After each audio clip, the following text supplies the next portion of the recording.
Assalamualaikum warahmatullahi wabarakatuh. Waalaikumsalam warahmatullahi wabarakatuh. Mustafa Muhammad sallallahu alaihi wasallam wa barati wa jamal muslimin sallallahu alaihi wasallam. Wasallam hada ma'alik hada. Assalamualaikum warahmatullahi wabarakatuh. Wasallam abana wa umatina wa jaddina wa jaddina wa sallam syaikhina. Lillahi ta'ala lahumul fatihah. Allahumma syarati bismillahirrahmanirrahim. Alhamdulillahi rabbil alamin arrahmanirrahim maliki yaumiddin. Iyyaka na'budu wa iyyaka nasta'in shiratal mustaqim shiratal ladzina an'amta 'alaihim ghairil maghdubi 'alaihim waladdallin amin. Baik, sebelum kita lanjutkan diumumkan untuk santri yang ada di rumah untuk ngaji habis subuh, karena sudah ada beberapa yang nanya kapan mulai lagi ngajinya. Sekalian ini kita sampaikan ngaji habis subuh yang Riyadhus Shalihin akan kita mulai Senin pagi jam 5 sampai jam 5.30. Jadi jam 5 lebih sedikit lah, habis salat jamaah subuh, habis wiridul latif, terus ngaji 30 menit lah. Jadi agenda tidur pagi diundur sedikit. Silakan, kan rano kuliah, jadi kan nggak terganggu. Bismillahirrahmanirrahim. Kita lanjutkan hadis ke berapa? Ke-8. Bab wudhu dan salat, hadis ke-8. Yang kitab Minah Husaniyah halaman 11. Bismillahirrahmanirrahim. Ya Ali, sholli salata sapa sira bilaili ing dalam waktu malam. Maksudnya lakukan sholat tahajud, bukan sholat isya. Oh jadi sholat isya, karena ketinggalan. Nah, sholat malam itu maksudnya sholat tahajud. Walau kahal bisatin, senajan seperti orang yang merah susu kambing. Istilah hal bisatin ini ada dua pengertiannya. Kalau kita melihat hadis ini tercatat juga di dalam Tabrani yang diriwayatkan oleh Imam Tabrani. Itu maknanya menunjukkan waktu. Jadi kalau kita diharapkan masih mau sholat, kita berusaha untuk sholat malam walaupun mungkin waktunya sangat sedikit. Jadi walaupun hanya orang merah susu kambing itu berapa menit? 10 menit? 15 menit lah paling enggak. Nabi mengatakan lakukan sholat malam walaupun hanya sebentar, karena menunjukkan pentingnya sholat malam.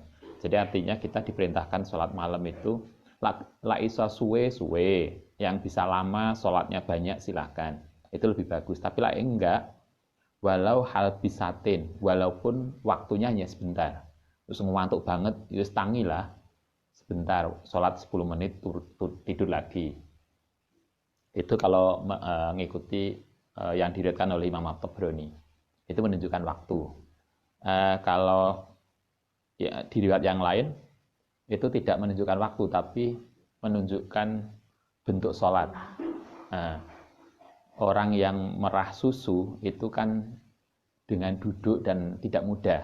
Artinya Nabi mengatakan lakukan sholat malam walaupun gak iso ngadeg, duduk. Itu artinya perintah pentingnya sholat malam. Gak iso ngadeg ya lungguh, tapi yang penting sholat malam. Jadi artinya itu bisa menunjukkan waktu yang walaupun tidak lama atau walaupun dengan cara yang bagaimanapun. Lah kita bisa sholat dengan berdiri. Gak iso berdiri ya duduk. Ustaz, saya itu capek banget, lungguh ya gak iso. Ya nggledak. Ya apa sholat nggledak? Enak toh? Ambil tidur miring, mulai belajar. Loh, artinya kan ini menunjukkan, hadis ini sesungguhnya kan menunjukkan pentingnya sholat malam. Gitu loh. Walaupun misalnya gak iso berdiri, ya duduk, gak iso duduk, ya karo kemulan. Tapi lakoni sholat, menunjukkan pentingnya sholat. Sampai segitunya loh Nabi ngajak kita sholat malam. Wal musolli, karena orang yang sholat bilaili dalam waktu malam, iku ahsanun nasi, sebaik-baiknya manusia, wajah. Kata Nabi, orang yang sholat malam itu adalah orang yang paling baik. Kalau dalam Al-Quran itu wa minal laili fatahajjat bihi nafilatalak. Asa apa ya teh? Kok nggak ada sing eling, sing makom Mahmuda itu loh. Kita lakukan sholat malam sehingga sholat malam itu bisa separuh, nisfu. Ada ayatnya ada toh, nisfil lail, separuh malam. Jadi sholatnya mulai jam 12, jam 1 sampai subuh. Lah nggak iso yo seperempat malam, sepertiga. Kalau nggak iso seperempat. Qurannya kan gitu. Nabi itu kadang sholatnya setengah malam, kadang sepertiga malam, kadang seperempat malam. Nah, kita walaupun hanya 10 menit lakoni sholat, walaupun dengan duduk lakoni sholat. Karena orang yang sholat malam itu ahsanun nas. Masih ingat kemarin ngaji puasa, yang ngaji Minah Hosaniyah, salah satu hal yang harus kita lakukan adalah sholat malam. Jangan meninggalkan sholat malam. Hadis ini juga salah satu wasiat Nabi untuk Sayyidina Ali.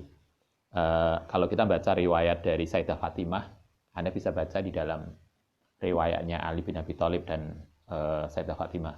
Sayyidah Fatimah itu cerita tentang Sayyidina Ali. Sayyidina Ali itu tidak pernah meninggalkan sholat malam. Kalau sholat malam itu lama banget. Saking khusyuknya, kadang sering Sayyidina Ali itu pingsan. Jadi subuh itu, azan subuh, kadang Sayyidah Fatimah itu berusaha nyadarkan karena suaminya pingsan pas sholat. Mirip dengan kita. Pingsan juga. Laren doyak koyak mbak subuhan mbak, karena pingsan lah tahajud. Ada beberapa riwayat yang betapa suatu ketika Ali dibangunkan oleh Bilal kemudian nggak bangun, ternyata pingsan. Kata Sayyidah Fatimah, Ali bin Abi Thalib itu biasa begitu, tidak jarang pingsan ketika sholat, menunjukkan luar biasa sholatnya. Itu satu pesan Nabi. Wahai Ali, itu yang tahajud, yang sekarang beda lagi. Idza kabbarta, nalikane takbiratul ihram sapa sira li sholati maring salat, fa farij mongko apa bahasa Jawanya itu? Benggang. Benggang itu bahasa Indonesianya. Merenggangkan. Asobiaka ing jari-jari. Jadi kalau kita takbir itu begini, jari-jarinya begini, enggak gini maksudnya. Allahu Akbar, enggak. Tapi begini. Jadi jari-jarinya di beber. Itulah takbir. Fafarid asobiaka. Seberapa besar, seberapa tinggi kita kalau takbiratul ihram tangannya, warfa lan ngangkat sapa sira yadaika ing kedua tanganmu, hatfa mangkibaika sejajar dengan ini. Apa ini? Pundak. Jadi ra'at takbir itu segini. Sejajar dengan pundak. Allahu Akbar. Kalau kita belajar di Fathul Qorib atau di sulam, di sulam itu kan ibu jari diletakkan di bawah ini toh, di belakang telinga. Jadi begini kalau mengikuti sulam. Tapi kalau di sini umum aja. Pokoknya jari ini di atas pundak, sejajar dengan pundak. Jadi tidak di bawah, tidak begini. Wah, enggak. Tangannya tinggi. Paling enggak sejajar dengan pundak. Ini cara takbirnya. Ngangkat tangan sampai sejajar pundak. Faida kabarta nalikane wis takbir sapa sira, fadho monggo letakkan sapa sira yaminaka ing tangan kananmu, ala simalika ing atase tangan kirimu. Lah wis Allahu Akbar begini. Terus sendakepnya tangan kiri di bawah, tangan kanan di atasnya tangan kiri. Bukan begini, tapi tangan kanan di atas tangan kiri. Jadi Allahu Akbar begini, sendakepnya.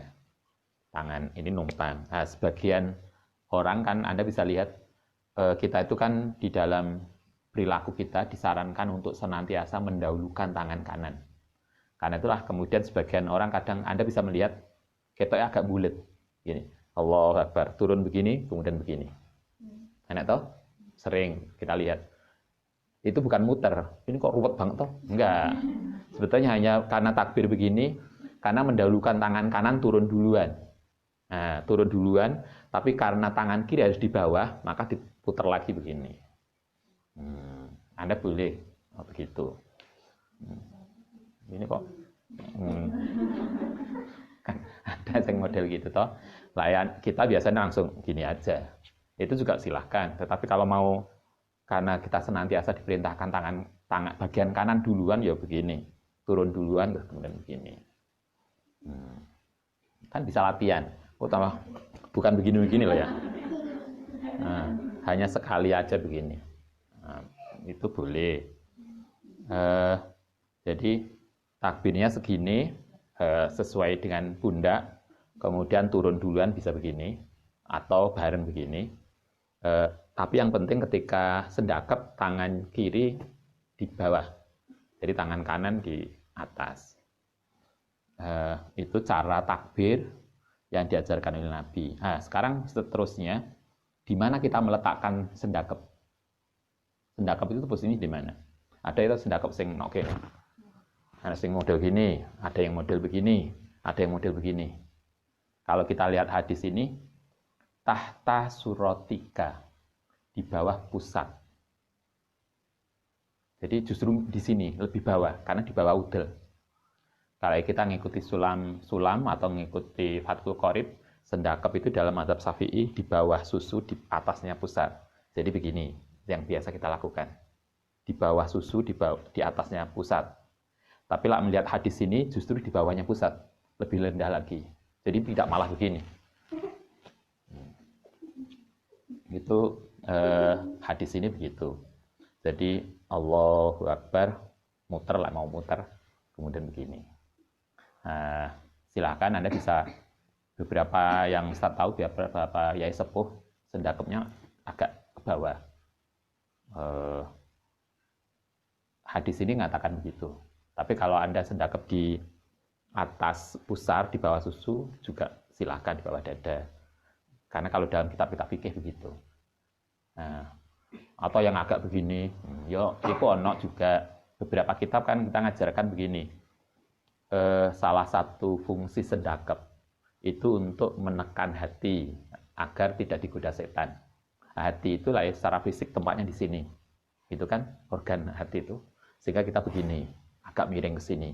Yo silakan aja lah. Yang di atas itu enggak tahu nekan apa. Yang model begini. Mungkin juga ada rujukannya, cuma kita nggak tahu.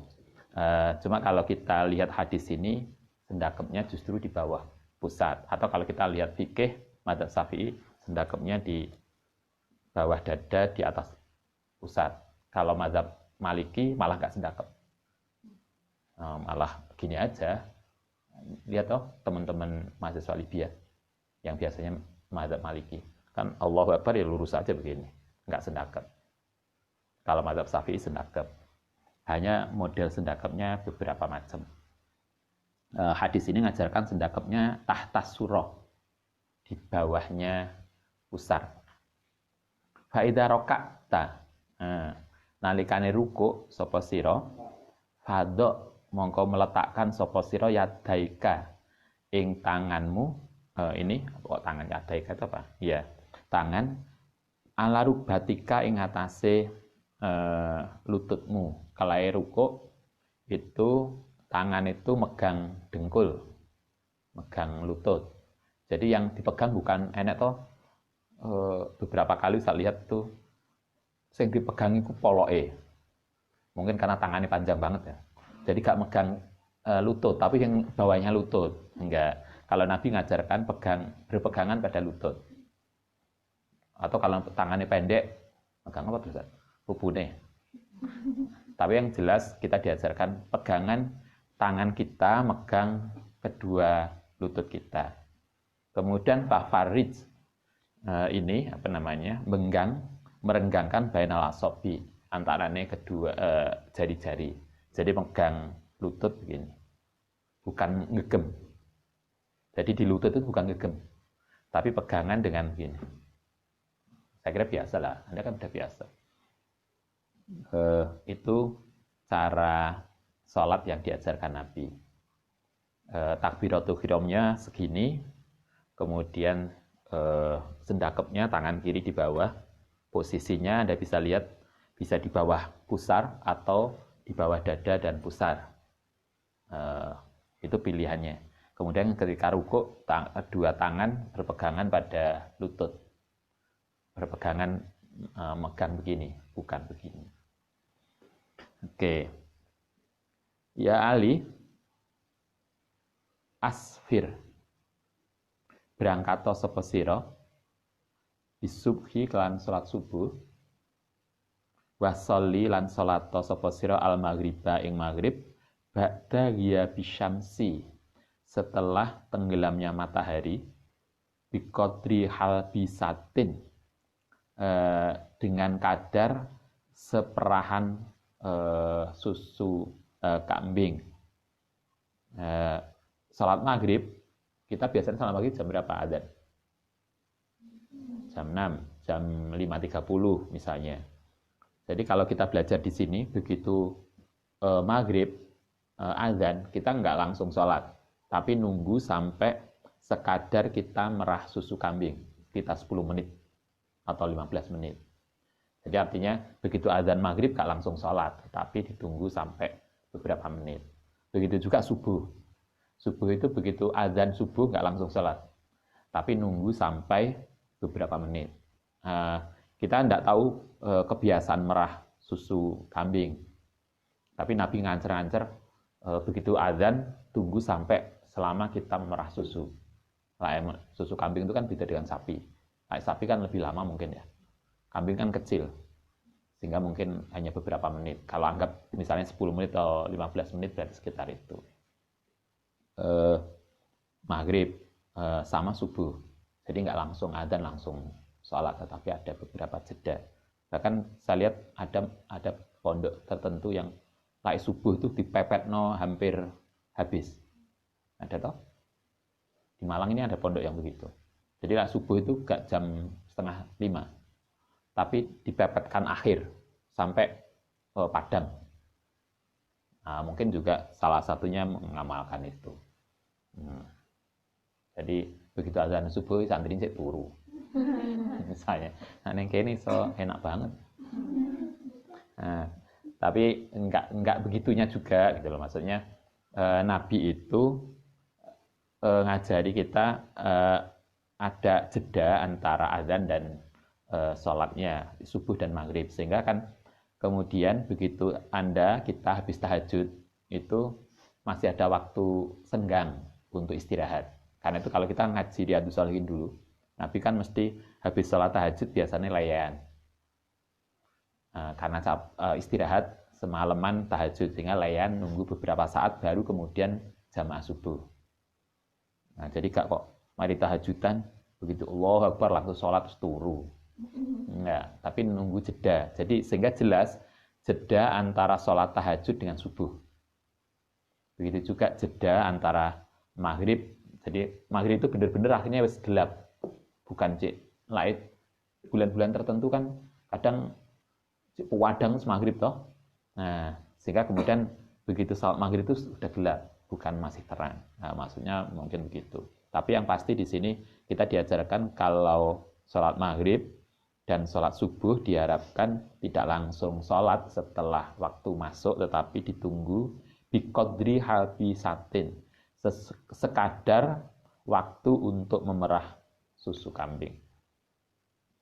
Fa'ina dzalika, krana saat temene itu yang tadi nunggu beberapa saat setelah waktu masuk subuh dan masuk maghrib, iku hisalul ambiyai, perilakunya para nabi. Para nabi biasanya begitu, termasuk kanjeng Nabi. Kalau kita ngaji Riyadhus Shalihin, Nabi itu lagi sholat subuh nggak langsung sholat, tapi nunggu dulu sebentar. Duhur juga begitu toh, lagi kita belajar Riyadhus Shalihin.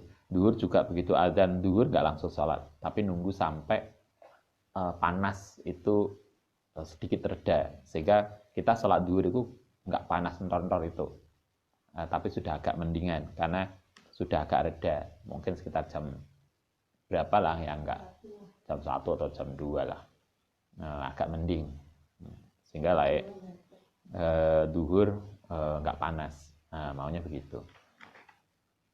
Ya Ali, alaikan tepono ngatasi sira bisolatil jamaati kelawan sholat jamaah, biasakan jamaah.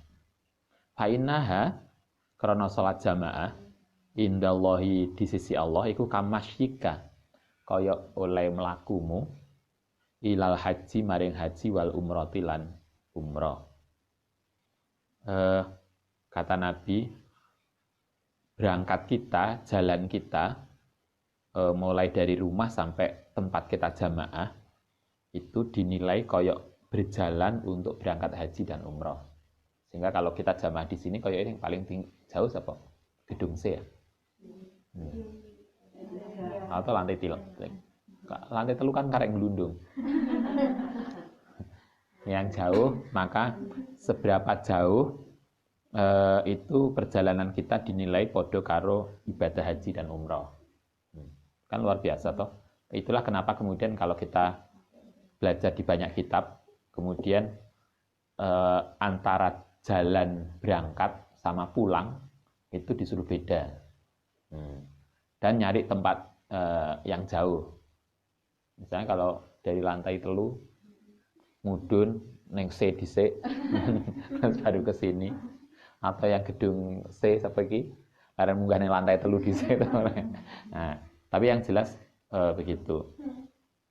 Jadi artinya jauh kita dari jamaah itu tidak sesuatu yang cuma-cuma, tetapi ada balasan yang luar biasa. Kalau di sini dikatakan berangkat jalan kita ke tempat jamaah itu dicatat di sisi Allah sebagai berangkat koyok orang yang ibadah haji dan umrah. Maka berbahagialah orang yang tempatnya jauh dari masjid. Kalau Anda nanti rumah setelah nikah, rumahnya kebetulan agak jauh dari masjid, maka berbahagialah. Lai cedek, yo senang juga karena mudah. Lai jauh juga jangan mengerutu karena itu menunjukkan proses jalannya menjadi jauh dan pahalanya banyak. Gitulah. Wa ma yahrisu, dan tidak akan mencari ala sholati jamaati ngatasi sholat jamaah ila rajulun, kecuali seseorang mukminun yang beriman qad ahabbahu, yang mencintai hu ing rajul sapa Allahu Allah taala. Kata Nabi, orang yang menjaga jamaah itu berarti menunjukkan bahwa dia adalah orang yang mencintai Allah dan dicintai oleh Allah Subhanahu wa taala. Karena itulah kita berusaha menjadi orang yang dicintai Allah dengan cara jamaah. Semoga dengan kita aktif jamaah, menjaga jamaah, itu kita termasuk orang yang dicintai oleh Allah Subhanahu wa taala. Banyak toh cara untuk bisa dicintai Allah. Satunya jamaah, satunya lagi sholat malam, satunya lagi banyak hal yang bisa kita lakukan. Tapi kalau hadis ini mengatakan salah satu cara yang bisa kita lakukan agar Allah mencintai kita adalah menjaga jamaah. Biasakan menjaga jamaah. Kemarin masih ingat ngaji Minahus Saniyah, wong biyen, wong salaf itu ketinggalan 1 rakaat itu berkabung 7 hari. Ketinggalan takbiratul ihram bersama imam itu berkabung 3 hari. Malah bolak-balik berkabung. Kita kayaknya bolak-balik berkabung. Ada toh sampai orang suatu ketika ada salah seorang sahabat, beliau jaga pergi habis asar habis isya itu ke kebun, kemudian balik ternyata ketinggalan jamaah asar. Saking getune karena ketinggalan asar sebab lihat kebun, maka kebun itu kemudian disedekahkan sebagai ganti ketinggalan jamaah. Iki neng golek apa blonjo mulai ketinggalan jamaah. Wis blonjoku Mbak tak sedekahne. Kan begitu. Itu artinya menunjukkan betapa orang-orang salaf dulu itu menjaga jamaah. Nabi mengatakan orang yang membiasakan jamaah insya Allah termasuk tanda orang yang dicintai dan mencintai Allah. Wala tashadu, dan tidak nolak, tidak mencegah fiha ing dalam jamaah ila munafikun, kecuali orang munafik. Ini berat banget. Nabi mengatakan orang yang enggak mau jamaah berarti menunjukkan dia munafik. Artinya itu perilaku munafik. Kalau kita tanda munafik dulu kan kayak berkata dusta, berjanji tidak menepati, kalau dikasih amanah dia khianat. Nah, di sini nambah perilakunya salah satunya enggak mau jamaah. Wala yahzadu fiha ila munafikun. Qad abghadahu, yang membenci, memurkai ing munafik sapa Allah Ta'ala. Kita lanjutkan satu hadis. Ya Ali, ahabul ibadi, orang yang paling dicintai dari kalangan hamba ilallah di sisi Allah, iku abdun sajidun, yaitu orang yang sujud, yakulu kang ngucap sapa rajul fi sujudi dalam sujude, Rabbi inni dzalamtu nafsi faghfirli dzanbi fa innahu la yaghfiru dzunuba illa anta. Kata Nabi, salah satu doa yang disukai Allah ketika sujud ini. Kita biasanya doanya kan Subhana rabbiyal a'la. Ini ada doa yang oleh Nabi dikatakan sebagai doa yang sangat disukai Allah. Anda bisa nambahi sendiri ketika sholat sunnah. Rabbi inni dzalamtu nafsi faghfirli dzanbi fa innahu la yaghfiru dzunuba illa anta. Jadi mungkin Anda bisa menambahkan setelah Rabbi Subhana rabbiyal a'la dan baca itu. Rabbi inni dzalamtu nafsi, Rabbi ayya Rabbi ini sedene ingsun, iku dzalamtu telah berbuat dolim sapa ingsun nafsi ing diriku, karena itu faghfirli, mugi ngampuni sapa Tuhan li kepadaku dan bi ing dosaku. Fa innahu, krana sedene kelakuan iku layak firu, tidak ada yang bisa mengampuni adzunuba ing dosa ila anta, kecuali Tuhan. Ini doa yang diajarkan Nabi. Bisa kita baca, Rabbi inni dzalamtu nafsi faghfirli dzanbi fa innahu la yaghfiru dzunuba illa anta. Kalau sholat sunnah, sholat sendiri itu lebih bagus. Nah, jadi imam ya aja suwe-suwe. Nah, sholat sendiri itu lebih pas. Bisa ditambahkan setelah subhana rabbiyal a'la.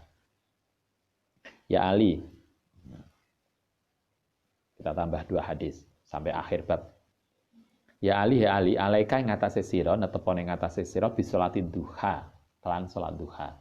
Tadi pesan Nabi yang awal tadi, jangan tinggalkan salat malam. Oke. Sekarang pesan Nabi lagi, biasakan salat duha. Fis safari, walaupun di dalam bepergian, wa fil hadori, nah ini dalam rumah. Jadi Nabi sampai segitunya, salat duha itu baik di rumah maupun bepergian jangan tinggalkan duha. Dulu kita Ustadz punya senior dulu di rumah. Kita masih ingat ketika itu Ustadz masih SD. Beliau sudah aliyah. Kita lagi sowan ke yai. Dia begitu menjaga duhanya. Lunga pedal nontel dari Nganjuk ke Dwi. Itu begitu waktu duha dia berangkat mampir di masjid duha sampai segitunya. Nabi mengatakan biasakan sholat duha tidak hanya di rumah tapi juga di perjalanan. Kalau misalnya Anda bepergian, berangkatnya subuh, habis sholat subuh berangkat, maka ketika ada waktu untuk istirahat dan sholat duha. Nah, kan biasa toh lah, Anda kan kalau pakai kendaraan sendiri kan bisa mampir di masjid untuk sholat duha. Kalau numpak angkot kan biasanya istirahat di terminal. Ada waktu jeda yang mungkin bisa, kalau bisa konfirmasi ke drivernya, memungkinkan nggak istirahat untuk sholat duha. Nabi ngajarkan biasakan sholat duha walaupun di perjalanan. Tidak hanya di rumah, tapi juga di perjalanan.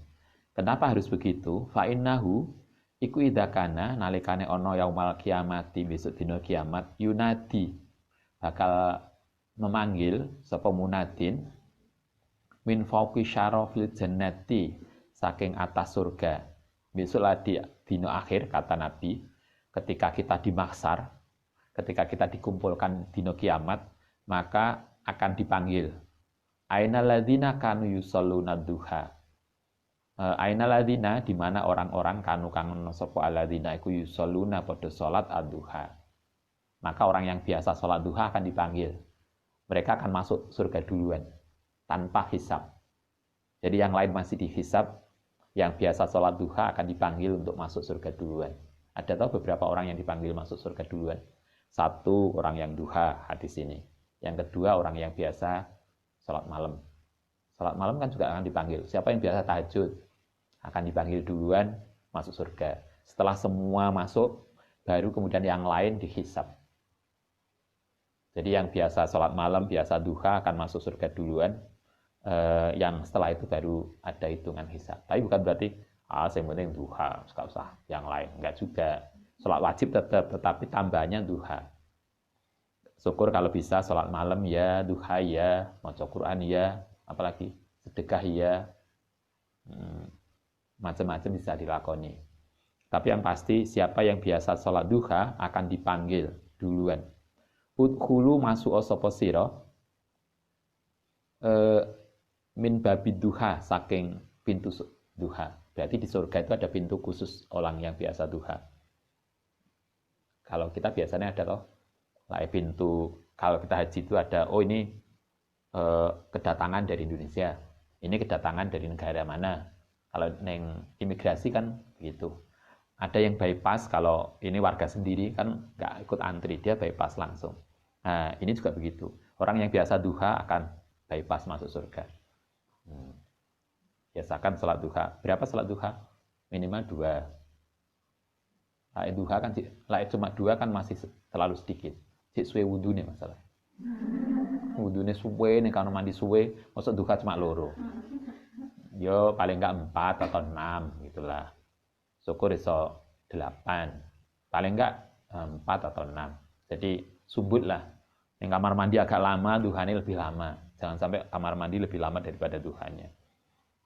Wa ma ba'asa. Dan tidak ngutus sapa Allah min nabiyin saking seorang nabi illa wa amarahu. Kecuali perintah sapa Allahu ing nabi bisalat duha. Dengan salat duha. Kata hadis ini mengatakan gini, dari mulai Nabi Adam sampai kanjeng Nabi Muhammad tidak ada seorang nabi pun yang tidak diperintahkan duha. Sehingga masih ingat kalau ada apa dulu itu Kristen Ortodok, dia sholatnya 7 kali, 7 waktu. Kalau kita 5 waktu, kalau mereka 7 waktu, 1 ditambah waktu duha dan tengah malam, sholat tahajud.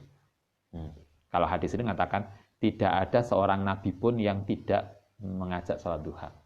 Jadi sholat duha itu mulai Nabi Adam sampai kanjeng Nabi ada. Jadi semua agama yang berasal dari nabi mesti ada sholat duhanya. Hanya kan ada yang wajib, ada yang sunnah. Tetapi sholat duha itu salah satu ajaran yang diberikan oleh Nabi. Karena itulah yang sering saya sampaikan, lakoni duha sebelum ke kampus. Habis mandi, wudhu, segera pakai mukena dan sholat duha. Lai sholat musola silahkan agak yang kamare. Baru setelah itu ganti baju dan ke kampus. Jadi ke kampus itu sudah duhaan, sudah suci.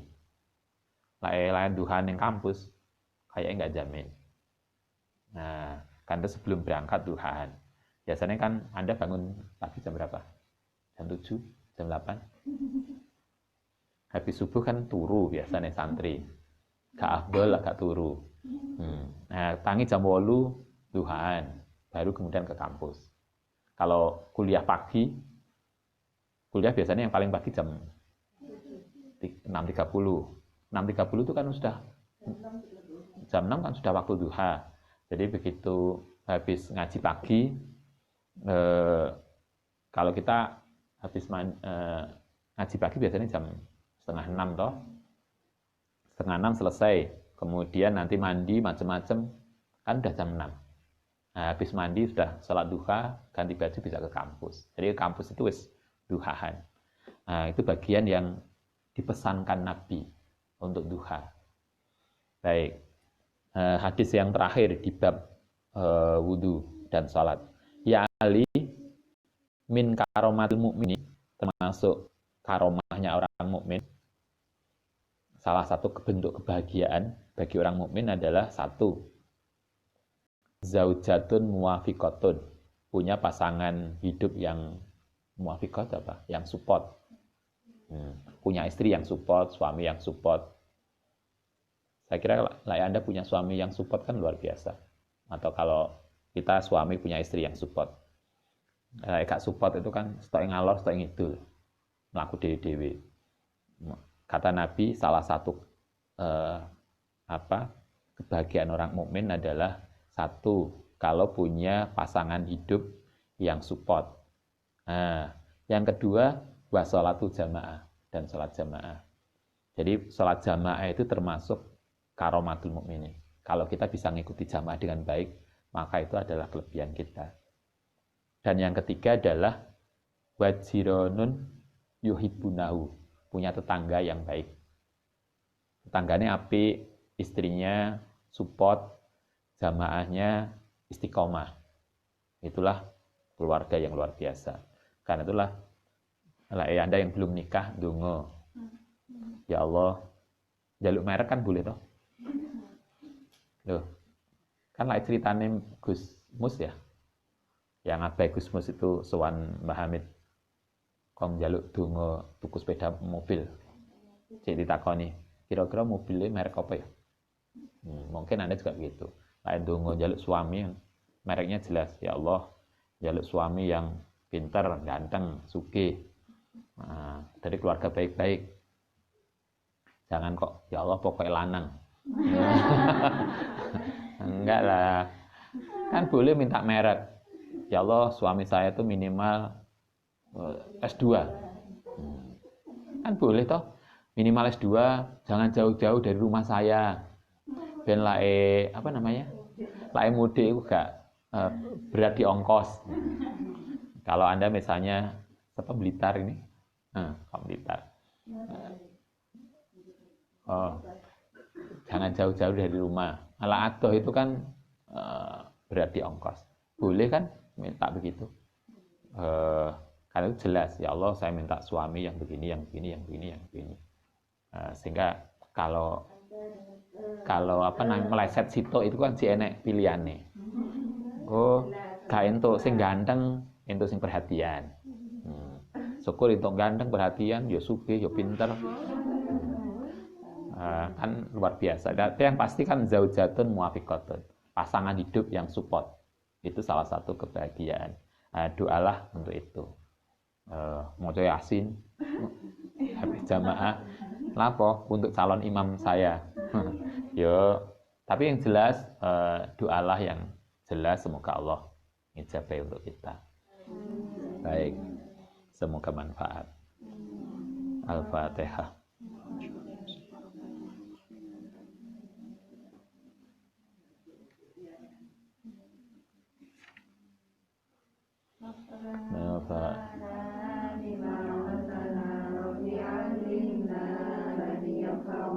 Rabbi fatina wa fati'ana wa qarabati lana fi dinina rabbana ufana bima lamtana Rabbi alimna ladhi yanfa'una Rabbi fatina wa fati'ana wa qarabati lana fi dinina subhanallah wa bihamdika asyhadu an la ilaha illa anta astaghfiruka wa atubu ilaik. Assalamualaikum warahmatullahi wabarakatuh.